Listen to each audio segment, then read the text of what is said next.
This tutorial will demonstrate the properties of the normal firing rate neural model. Let's begin by creating a project.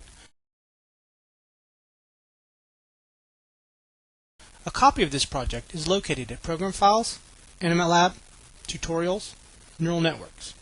Please choose where you want to create this project and then name it Normal Firing Rate Neuron.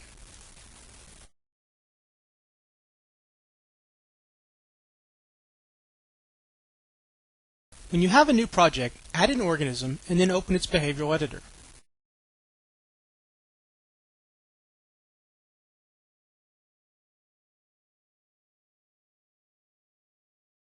The toolbox contains all of the parts that can be added to your diagrams.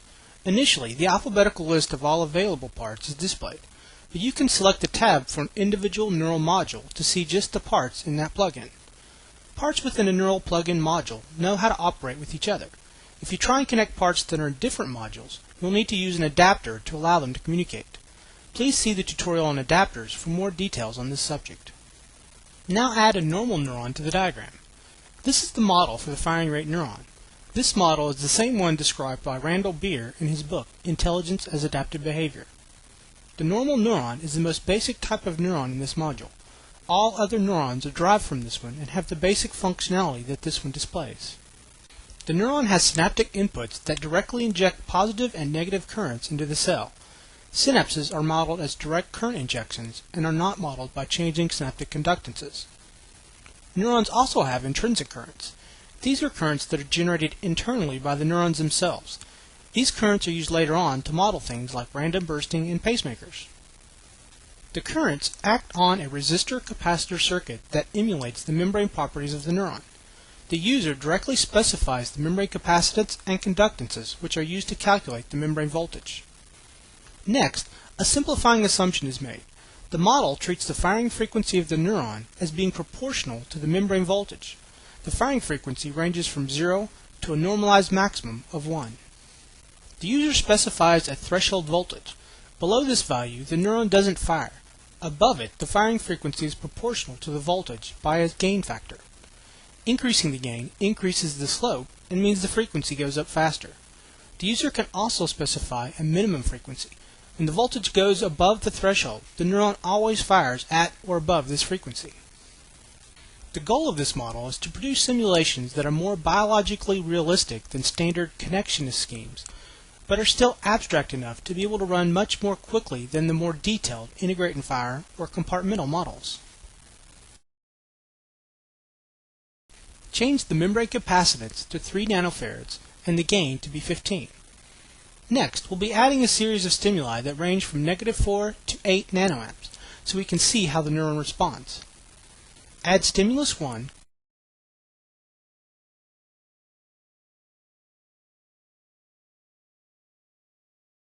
and set its start time to 100 milliseconds, end time to 200 milliseconds, and amplitude to -4 nanoamps.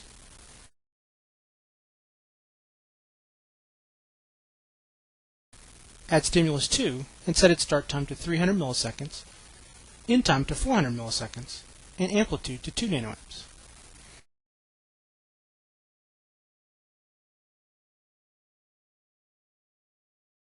Add stimulus 3 and set its start time to 500 milliseconds,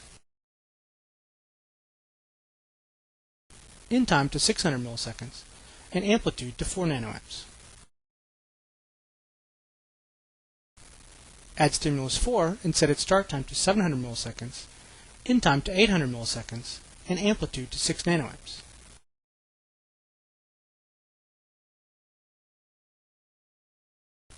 Add stimulus 5 and set its start time to 900 milliseconds, end time to 1 second, and amplitude to 8 nanoamps. Add a new line chart and add items to view the firing frequency,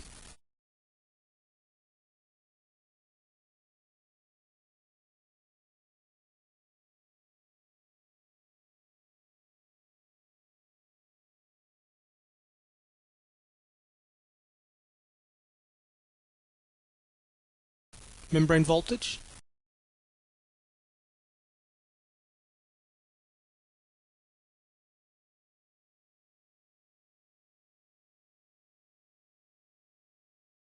and external current.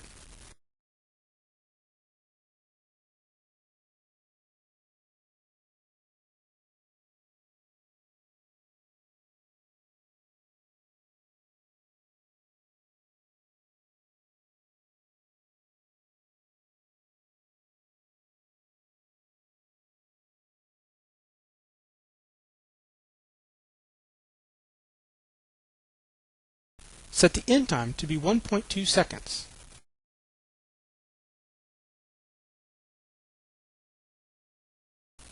Now let's run the simulation. This demonstrates what the output looks like for a normal neuron when it's injected with different levels of current. When the simulation initially begins, there's no net input current into the neuron and the membrane voltage is at 0. These neurons don't explicitly use a resting membrane potential, so think of the changes from this base value as changes from the resting potential. At 100 milliseconds, an external current of -4 nanoamps is applied, and the membrane voltage dips by -8 millivolts. This doesn't cause the neuron to fire because it will only fire if the membrane voltage is greater than or equal to the threshold. Then, at intervals, an increasing amount of current is injected into the neuron and the voltage rises and falls. The neuron fires once the membrane voltage passes the threshold. Also notice on the last current injection that the firing frequency saturated. The frequency peaked at a maximum value of 1 and stayed there until the membrane voltage fell. Now change the membrane capacitance to 1 nanofarad and rerun the simulation.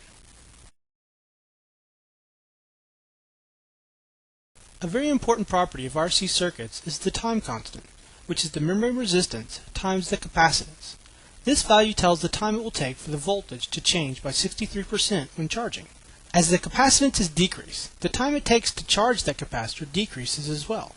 For instance, in the first example, the circuit had a conductance of 100 nanosiemens and a capacitance of 3 nanofarads.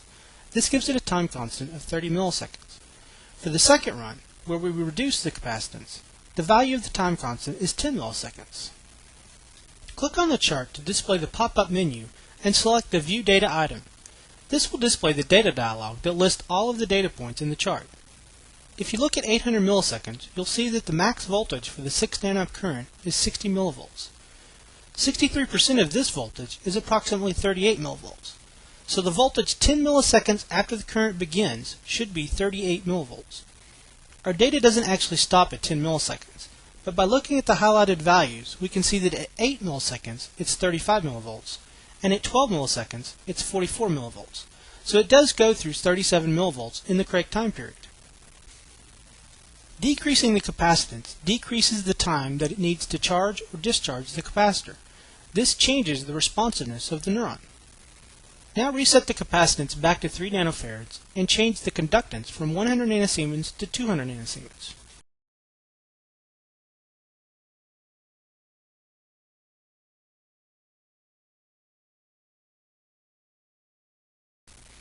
Changing the conductance of a neuron has two major effects. First, it changes the time constant. The time constant for our first example was 30 milliseconds, but in this one it's 15 milliseconds. This means that increasing the conductance decreases the amount of time it takes for the capacitor of the RC circuit to charge. The second major effect is related to the final steady-state voltage. The steady-state voltage is the voltage that results once the capacitor has been fully charged. The final membrane voltage is directly related to the input current and the conductance by the equation V equals IR. The capacitance has no relation to this final value. It only affects how long it takes to actually reach the value. In our first example, an input current of 4 nanoamps caused a steady-state voltage of 40 millivolts. In this simulation, the same input current causes a steady-state voltage of 20 millivolts. This makes sense because since we doubled the conductance, we halved the steady-state voltage. Set the conductance back to 100 nanosiemens and then increase the threshold voltage from 0 to 20 millivolts. Right off the bat, you can see that this caused the final firing frequency to be lower for all input currents. It also meant that the neuron didn't even start firing until after it was injected with the 4 nanoamp stimulus.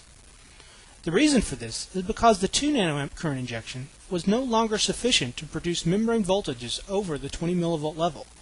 This means it didn't exceed the threshold, and thus the neuron didn't fire. The reason that the final amplitude of the firing frequency for the other current injections were lower is because the firing frequency is based on the difference from the threshold, not the difference from the 0 millivolt level. So even though an injection of 4 nanoamps caused a memory voltage of 40 millivolts, this was only 20 millivolts above the threshold, and so it was treated as if it was 20 millivolts. Set the threshold back to 0, and then increase the minimum frequency from 0 to 0.2 Hz. The most noticeable change is that the neuron is firing at 0.2 Hz, even though no current has been injected and the memory voltage is at 0 millivolts. This is because the firing threshold is set at 0. Once the negative current is injected and the memory potential falls below 0, the firing frequency is clamped back down to 0. It doesn't return back to the minimum frequency until after the 2 nanoamp current. This is because the voltage is still discharging back to its 0 volt level. Once the positive currents are injected, it's as if the output from figure 2 was taken and simply shifted up by 0.2 Hz. This is in effect what's been done. When the capacitor discharges, it returns not to a 0 firing frequency as before, but instead stops at a frequency of 0.2 Hz. This is the major effect caused by changing the minimum firing frequency. By playing with this value and the threshold simultaneously, it's possible to build a neuron that spontaneously and continuously fires at a given rate unless it's actively inhibited. Set the minimum frequency back to 0 and rerun the simulation. Notice that the firing frequency peaks slightly above 0.8 Hz for the 6 nanoamp stimulus. Now change the gain to 20 and rerun the simulation.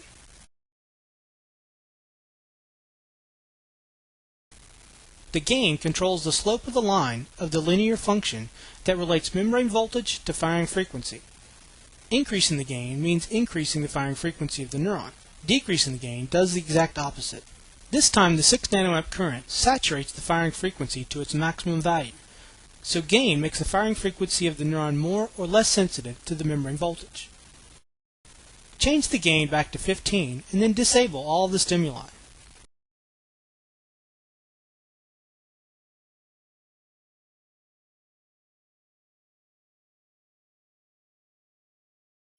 Then let's add another stimulus. Set its start time to 100 milliseconds, end time to 1 second, and leave the amplitude at 10 nanoamps. Run the simulation again, and notice that the firing frequency is pegged to its maximum value and stays there for the duration of the stimulus. This time we'll change the accommodation. In accommodation, the threshold potential of the neuron changes as the neuron fires. A time constant controls how quickly this change happens. This is the mechanism behind the concept of spike frequency adaptation. When a neuron fires a burst, the threshold slowly shifts to make it harder for the neuron to fire action potentials. Set the accommodation to 0.7 and run the simulation. This time the frequency peaks just below 0.8 Hz and then slowly declines back to a new steady state value as the threshold adjusts to a new value relative to the initial value. Change the accommodation to 1 and rerun the simulation.